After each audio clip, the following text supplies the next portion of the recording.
वेदों में 3 भाग होते हैं।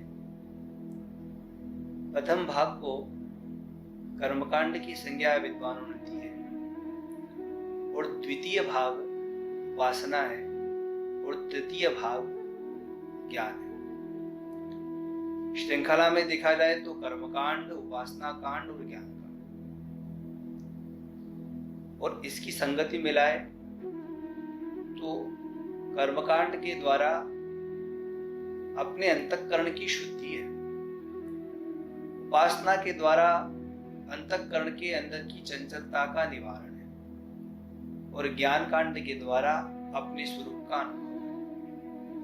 उदाहरण के रूप में लीजिए, हम शीशा लाए तो शीशे के ऊपर धूल है, धूल को साफ करना ही करना है, पर शीशा स्थिर नहीं है, हिलडुल रहा है, तो उसको स्थिर करना ही उपासना है। और जब स्थिर हो गया और स्वच्छ हो गया तो आपका प्रतिबिंब शीशे में पड़ेगा, इसी का नाम ज्ञान है।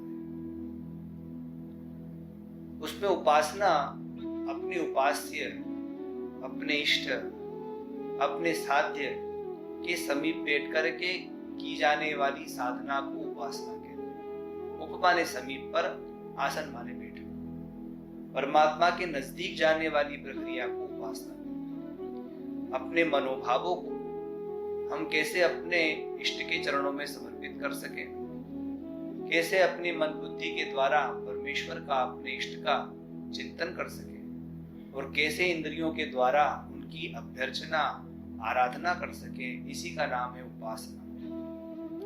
उपासना से साधक का अंतःकरण शुद्ध तो होता ही वरन स्थिर हो जाता है। हमारे अंतःकरण में एक अहंकार होता है, एक चित्त होता है, एक बुद्धि होती है और एक मन होता है। और मन और बुद्धि बड़े चंचल होते हैं, विशेष करके मन तो इतना चंचल होता है कि एक क्षण भी नहीं टिक पाता। तो उस मन को परमात्मा के चरणों में स्थिर करने का नाम ही उपासना होता है, साधना होता है। और उपासक को ध्यान रखना चाहिए कि जब वो साधना करने बैठे और उसका मन स्थिर ना हो रहा हो तो वो उपासना ना छोड़े, उपासना करते रहे।